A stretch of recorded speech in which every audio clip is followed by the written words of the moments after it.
ఇప్పుడు సరస్వతి నదికి పుష్కరాలు వచ్చాయి. 15వ తారీఖు నుంచి 26వ తారీఖు వరకు ఈ పుష్కరాలు జరుగుతాయి అన్నారు.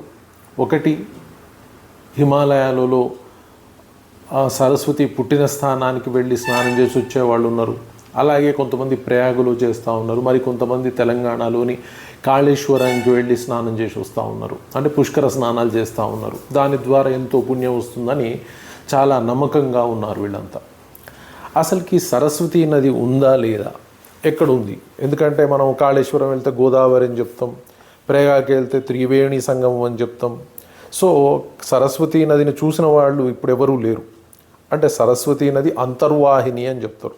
అంటే మనకైతే కనిపించదు, భూమి లోపల ప్రవహిస్తుంది, అంతర్ధానమైంది అని చెప్తారు. కానీ వేదం ప్రకారం సరస్వతి నదికి చాలా ప్రాముఖ్యత ఉంది. అది మనం తెలుసుకోవడానికి ప్రయత్నం చేద్దాం. ఋగ్వేదంలో ఈ విధంగా చెప్పబడింది: అంబితమే నదితమే దేవితమే సరస్వతి అపరాస్థస్య ఇవ స్మాసి ప్రశస్తిం అంబ నాస్కృతిం.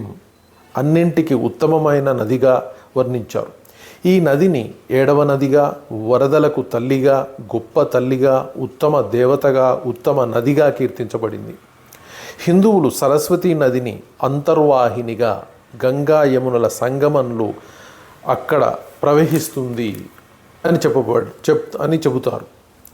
మహాభారతంలో సరస్వతి నది ఎడారిలో ఇంకిపోయినట్లుగా చెప్పబడింది.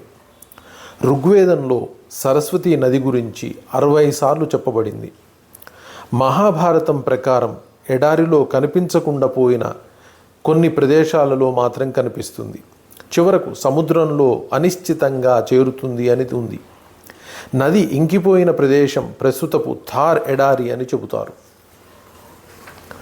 మరి కొంతమంది ఏమని చెప్తారంటే పాకిస్తాన్లో కూడా ఈ నది ఒరిజినల్గా ఉండేది అని చెప్తారు. సరే, అదంతా ఒక పెద్ద కాంట్రవర్సల్. స్కంద పురాణం ప్రకారం సరస్వతి బ్రహ్మ నీటి కుండ నుండి ఉద్భవించి హిమాలయాలపై ఉన్న పిప్పల వృక్షం మీద నుండి ప్రవహిస్తుంది.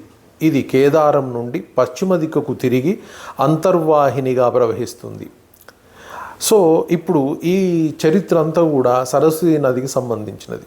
సో ఓవరాల్గా చూసినప్పుడు సరస్వతి నది ప్రస్తుతం అంతర్వాహినిగా అదృశ్య రూపంలో భూమి లోపల మాత్రమే ఉంటుంది తప్పితే బయటికి కనిపించదు అనేది శాస్త్రవచనం. అలాగే మనం కూడా ఎక్కడ సరస్వతి నదిని ప్రత్యక్షంగా అయితే చూడలేకపోతున్నాం. అయితే శాస్త్ర ప్రకారం చూస్తే ఇప్పుడు ప్రతి 12 సంవత్సరాలకు పుష్కరాలు వస్తాయి కాబట్టి సరస్వతి నది పుష్కరాలు కూడా వచ్చాయి. గురువు మిథున రాశిలో ప్రవేశించినప్పుడు సరస్వతి పుష్కరాలు వస్తాయి. సో అందుచేత ఇప్పుడు సరస్వతి పుష్కరాలు వచ్చాయి. ఇది సరస్వతి పుష్కరాలకు సంబంధించిన విషయం. మరిన్ని విషయాలు మీకు భవిష్యత్తులో తెలుపుతాం. Thank you very much.